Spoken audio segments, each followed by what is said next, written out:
नीचे उतारो, मुझे उतारो। श्रावणी बार बार पक्षी को नीचे उतारने के लिए कह रही थी, मगर पक्षी आसमान में उड़ता हुआ पहाड़ की तरफ बढ़ रहा था। तभी अचानक आचार्य आग्नेय की आंखों में अपने आप सुनहरी रोशनी के डोरे उठने लगे। आचार्य आग्नेय को इस जादुई पक्षी की आवाज सुनाई दी। आग्नेय चौंक उठे। क्या हुआ आचार्य? आग्नेय के अचानक बदले हाव भाव देख महामंत्री कुषाण ने पूछा। वो आवाज तुमने सुनी? वो आवाज कौन सी आवाज आचार्य? पक्षी की ये आवाज सिर्फ आचार्य आग्नेय को ही सुनाई दे रही थी, जैसे उनकी आंखों में उठ रही इन सुनहरी चिंगारियों का इस सुनहरे पक्षी के साथ संबंध हो। आग्नेय बिना समय गंवाए तेजी से बाहर दौड़े। आचार्य आप कहाँ जा रहे हैं? कुषाण भी पीछे भागे। आग्नेय पलट पलट कर आसमान की हर दिशा खंगालने लगे। उस आवाज का जरिया ढूंढने लगे, पर कहीं पर भी कुछ नहीं था। कुषाण भी हैरानी से आसमान में देखते आचार्य के पीछे भाग रहे थे। उनकी आंखों से भी ओझल ये जादुई पक्षी बादलों के ऊपर उड़ता हुआ तेजी से अपनी मंजिल की ओर बढ़ रहा था। आचार्य आग्नेय की आंखों की सुनहरी लपट अपने आप शांत होने लगी। उस आवाज का वो जरिया कहीं भी न मिलने पर आचार्य आग्नेय की मुख मुद्रा फिर विचारों से घिरी स्थिर हो गई। आचार्य क्या हो रहा है? आप कौन सी आवाज की बात कर रहे थे? पहले आपका भावनगर छोड़ने की बात, फिर साधना, आपकी आंखों में सुनहरी रोशनी का अचानक उठना, और अभी आवाज। क्या हो रहा है भावनगर में आचार्य? आचार्य आग्नेय के चेहरे पर कुछ सोचकर मुस्कान आ गई। इंसान जितना देखता है या जितना देखना चाहता है, दुनिया उसके लिए सिर्फ उतने में ही सीमित हो जाती है। कुषाण, समय का अजीब खेल है। खैर तुम चिंता मत करो, अब हम भावनगर को छोड़कर कहीं नहीं जा रहे हैं। कम से कम हमारा इस वक्त यहाँ रहना जरूरी है। अब तुम जाओ और आराम करो, हम तुमसे कल मिलेंगे। मगर तभी कोई था जो आचार्य की कुटिया के बाहर झाड़ियों के पीछे घात लगाए बैठा था। झाड़ियों के पीछे अचानक हुई हलचल को सुन कुषाण चौकन्ने हो गए। उन्होंने तुरंत अपनी तलवार खींच ली, मगर दूर से ही झाड़ियों के पीछे झांकते आचार्य आग्नेय ने मुस्कुराते हुए कुषाण को फिर तलवार म्यान में रखने का बोल वहां से जाने को कहा। मगर आचार्य, ये कुषाण का इशारा झाड़ियों के पीछे हुई हलचल पर था। उससे हम निपट लेंगे कुषाण, अब तुम जाओ, बिना चिंता किए हम कल तुमसे मिलेंगे।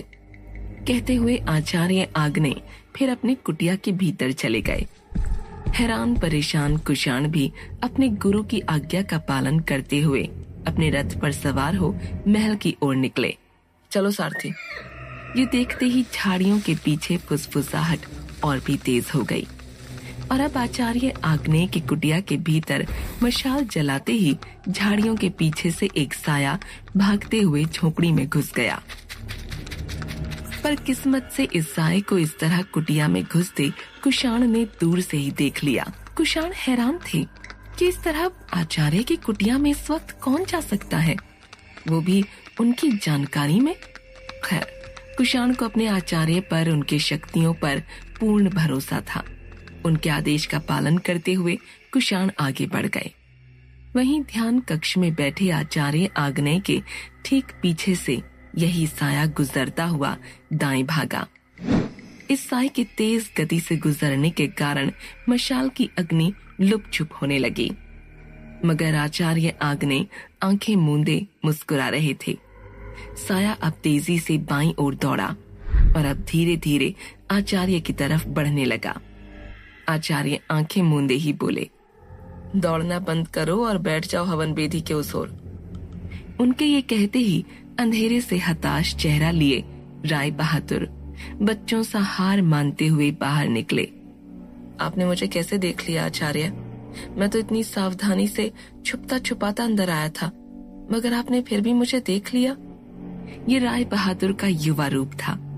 किशोरावस्था के कोमल लड़के से राय बहादुर को आचार्य आग्नेय रोज रात्रि राजधर्म और शक्ति पाठ करवाते थे। रोज सोचता हूँ कि आज नहीं पकड़ा जाऊंगा, आपको चौंका दूंगा, मगर आप तो बंद आंखों से ही, क्या मैं भी ये सब सीख पाऊंगा आचार्य? चेहरे पर मासूमियत, बाजुओं में अप्रतिम बाहुबल और आंखों में सीखने की चमक लिए युवा राय बहादुर, जिन्हें आचार्य तेज बहादुर के नाम से पुकारते थे, इसी तरह रोज दिन भर तलवार और अन्य हथियार बना मेहनत कर रात में समय मिलने पर आचार्य से शिक्षा प्राप्त करने आते थे। वहीं समय के विपरीत इस सुंदर मगर अजीब जगह पर आए असल राय बहादुर श्रावणी को ढूंढते हुए यहाँ वहाँ भटक रहे थे, लेकिन श्रावणी का कहीं भी अता पता नहीं था। मगर तभी राय बहादुर को सामने वो दिखा जिसकी उम्मीद राय बहादुर के मन में जाने कब से थी, मगर जिसे बयां करने में, खुद तक से कहने में राय बहादुर हिचकिचा रहे थे। श्रावणी को ढूंढते हुए कोसों दूर चलकर पहुंचे राय बहादुर के ठीक सामने जगमगाता हुआ उनका भावनगर था। ये नहीं हो सकता, इसका मतलब आचार्य आग्नेय की बात सच थी। समय के छोरों को पार करना, वो मंजिल जिसके बारे में वो, राय बहादुर को अपनी आंखों पर भरोसा नहीं हो रहा था कि जो राज्य आज से 200 साल पहले तबाह हो चुका था, वो ठीक उनकी नजरों के सामने जगमगा रहा था।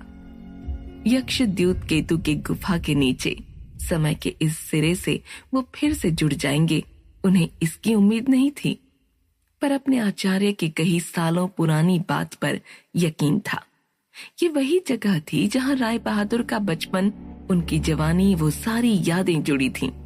सोचते सोचते राय बहादुर की आंखों के सामने तबाही का वो मंजर भी उभर आया जिसने उनकी आंखों के सामने उनके प्यारे भावनगर को तबाह कर दिया था। सब याद आते ही राय बहादुर से सख्त इंसान की आंखों में भी आंसुओं की बड़ी मोटी बूंदें उभर आईं। राय बहादुर का फिर भावनगर लौटना खतरों से खाली नहीं था। समय के विपरीत होने के कारण जाने कौन सी परेशानी उनके सिर खड़ी हो जाए, कहना मुश्किल था। मगर राय बहादुर ने यह फैसला लिया कि रात भर वो श्रावणी को भावनगर के बाहर फैले इन मैदानों और जंगलों में ढूंढेंगे, पर अगर उसके बाद भी श्रावणी उन्हें न मिली तो वो सुबह होते ही भावनगर में प्रवेश करेंगे। ये फैसला कर राय बहादुर फिर श्रावणी को पुकारते हुए ढूंढने लगे। वहीं श्रावणी को हवा में झुलाता ये सुनहरी रोशनी का पंछी श्रावणी की इच्छा के बगैर उसे इस पर्वत के ऊपर ले आया। एक पुरानी खंडर हुई गुफा के सामने रुकता हुआ ये पंछी श्रावणी को उतार फिर हिरण बन दौड़ते हुए खंडर नुमा इस गुफा में कहीं खो गया। श्रावणी पहले ही डरी हुई थी, ऊपर से सुनसान पर्वत पर इस खंडर सी गुफा के रहस्यमयी माहौल को देख उसका मन और भी घबरा उठा। वो सुनहरी रोशनी कौन थी, क्या थी जिसने उसकी जान बचाई थी, और फिर उसकी मर्जी के बगैर उसे यहाँ इस वीरान पहाड़ पर राय बहादुर से कोसों दूर समय की अनजाने छोर पर छोड़ वो रोशनी कहाँ चली गई। डर से जम चुकी श्रावणी यही सब विचार कर चांद की दूधिया रोशनी में सहमी खड़ी चौकन्ना हो आसपास देख रही थी। जाने कौन सी मुसीबत अब उसके सामने आने वाली थी। ये पर्वत जिस पर श्रावणी इस वक्त खड़ी थी भावनगर से काफी दूर एक जंगल के बीचों बीच था, मगर इस पर्वत से जगमगाता भावनगर साफ साफ दिख रहा था। उसकी तरफ जाने का फैसला करते हुए श्रावणी आगे बढ़ी, पर तभी उस गुफा से गूंजती हुई आवाज आई, श्रावणी अंदर आ जाओ। आवाज सुनते ही श्रावणी सहम गई। बगैर पलटे वो गुफा से दूर जाने लगी। इन आवाजों के पीछे छुपे खतरनाक चेहरों से वो पहले ही बहुत बार मिल चुकी थी, मगर इस बार और प्यार से आवाज आई, डरो मत श्रावणी, हम तुम्हें कोई परेशानी नहीं पहुंचाएंगे। अचानक उस गुफा से तेज सुनहरी रोशनी बाहर आने लगी। श्रावणी के कदम अचानक रुक गए। गुफा ने फिर पुकारा, आ जाओ श्रावणी, हम कब से तुम्हारा इंतजार कर रही हैं। उस मीठी आवाज में एक अपनापन था, प्यार था, मिठास थी। श्रावणी डरते हुए पलटी, कौन हो तुम? इधर भयनगर में आज जो कुछ हुआ था उससे लोग सहम चुके थे। गांव के बीचों बीच गांव देवता के मंदिर के ठीक सामने 2 मुर्दा धड़ और कटी गर्दनें यज्ञ वेदी के ठीक सामने पड़ी थीं। आत्माओं से डरकर अब तक उन लाशों को किसी ने वहां से उठाने की हिम्मत नहीं की थी। यहाँ तक कि सज्जन सिंह और चंदन लाल के सेवक पन्ना के परिवार वाले भी उनकी मौत पर दूर से ही विलाप कर रोते बैठे थे, पर किसी में भी उन लाशों के पास जाने की हिम्मत नहीं थी जिन्हें गांव के कुत्ते और कुछ पंछी नोच नोच कर खा रहे थे। वहीं मुखिया चंदन लाल और योगी अमृत रास्ते में रो रहे नंदू को उठाकर उसके घावों का जल्दी से उपचार कर उसे हवेली में ले आए थे। नंदू के आज का दिल दहलाने वाला रूप देख भानु, चंदन लाल, यहाँ तक कि योगी अमृत भी घबराए हुए थे। वहीं रानू अब तक घर लौट चुकी थी। सबके सामने डरने का नाटक कर रही रानू बड़े चाव से सब कुछ सुन रही थी। रह रहकर चंदन लाल अपने पोते को देखते, उसके गले में डाले योगी अमृत के अभिमंत्रित जादुई ताबीज को देखते कि कहीं वो उसके गले से निकल तो नहीं गया। योगी अमृत ने वो ताबीज नंदू के गले में डाल कहा था कि जब तक ये ताबीज उसके गले में है, कोई भी दुष्ट आत्मा नंदू को कोई नुकसान नहीं पहुंचा सकती। मगर हवेली में हर तरफ जैसे मातम पसरा पड़ा था। तभी चंदन लाल के कंधे पर पीछे से एक हाथ आया। सो जाओ चंदन लाल, जो कुछ होना था हो चुका। तुम्हारा पोता अब ठीक है। बस मुझे यही समझ नहीं आ रहा कि इस पर आखिर बुरी आत्माओं का साया पड़ा कैसे। योगी अमृत ये सोचकर परेशान थे, तो वहीं रानू ये सब सुन मन ही मन मुस्कुरा रही थी। परिवार के नाम पर मेरे पास बस मेरा पोता ही बचा है योगी अमृत। मैं इसे खोना नहीं चाहता, नहीं खोना चाहता। कहते हुए चंदन लाल फूट फूट कर रोने लगे। योगी अमृत ने बड़ी मुश्किल से चंदन लाल को संभालते हुए उन्हें सोने भेजा। पिछली 2 रात से चंदन लाल सोए नहीं थे। उस पर से इतना सब, चंदन लाल धीरे धीरे टूटने लगे थे। वहीं योगी अमृत की परेशानी की वजह सिर्फ नंदू नहीं, बल्कि गांव के बीचों बीच सबके सामने से गायब हुआ वो जिंदा खून का पात्र था। कैसे कोई सबकी आंखों के सामने पात्र को गायब कर सकता है? किसका सहारा लेकर वो दुष्ट आत्माएं अब भी भयनगर में बगैर श्रावणी के अनहोनियां करवा रही है? योगी अमृत नंदू के कमरे में चहलकदमी करते हुए मन ही मन यही सब सोचने लगे। कैसे वो पात्र गायब हुआ? किसके हाथ वो पात्र लगा? यही सब सोच रहा है ना तू योगी? रानू ने अपने आप से कहा। मगर जब तक तू ये जान पाएगा, पल्ला पूरा पलट चुका होगा, खेल खत्म हो चुका होगा। चंदन लाल आंखों में आंसू लिए अनमने से योगी अमृत के बार बार समझाने पर आराम करने अपने कमरे में आ गए। उनकी आंखों के सामने अभी भी अपने पोते नंदू का वो डरावना चेहरा, अपनी जीभ से सज्जन सिंह और पन्ना की गर्दन काट उनका खून चाटना घूम रहा था। अपने आप को समझाते हुए किसी तरह चंदन लाल पलंग पर बैठे ही थे कि तभी उनके कमरे की बत्ती अचानक लुप छुप करने लगी। चंदन लाल ने देखा बिजली का तार ढीला है। उसे ठीक करने वो जैसे ही आगे बढ़े, अचानक तेज हवा से उनके कमरे की खिड़की आपस में टकराकर शोर मचाने लगी। चंदन लाल अब पहले खिड़की को बंद करने मुड़े, पर तभी उन्हें लगा जैसे उनके ठीक पीछे कोई है। वो पलटे, पर पीछे कोई नहीं था। घड़ी का कांटा खिसक कर अब 12 को छू चुका था। बत्ती का लुक छुपाना अचानक बंद हो गया। चंदन लाल ने खिड़की बंद की और अब सोने से पहले अपने कुर्ते को निकाल अलमारी में रखने के लिए बढ़े कि तभी उन्हें कांच में अपने शरीर पर उभरे अजीब काले निशान नजर आए। घबराकर चंदन लाल ने अपनी बनियान भी खोलकर देखा।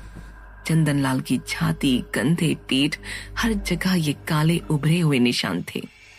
अचानक चंदन लाल के सामने वही काले कौवे आ गए जो उनके सपने में उन्हें नोच कर खा रहे थे। हो न हो ये वही निशान थे। चंदन लाल को अपनी आंखों पर यकीन नहीं हुआ। ऐसा कैसे हो सकता है? वो तो सिर्फ एक सपना ही था।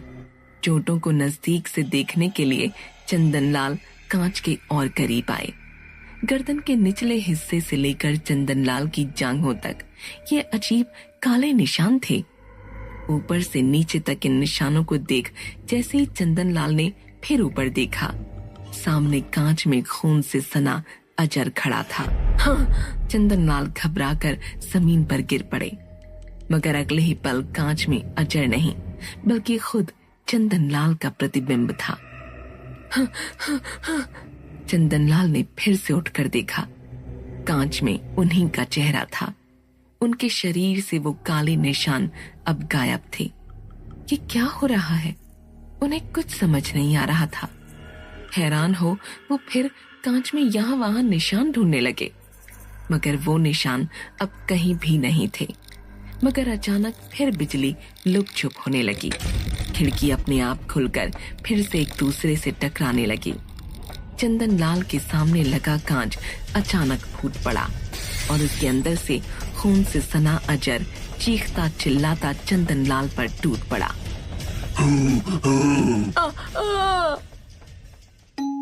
क्या फिर से लौट आया है अजर? सुनहरी रोशनी का राज क्या है? क्या राय बहादुर फिर लौटेंगे भावनगर में? जानने के लिए सुनते रहिए भयनगर ओनली ऑन पॉकेट FM।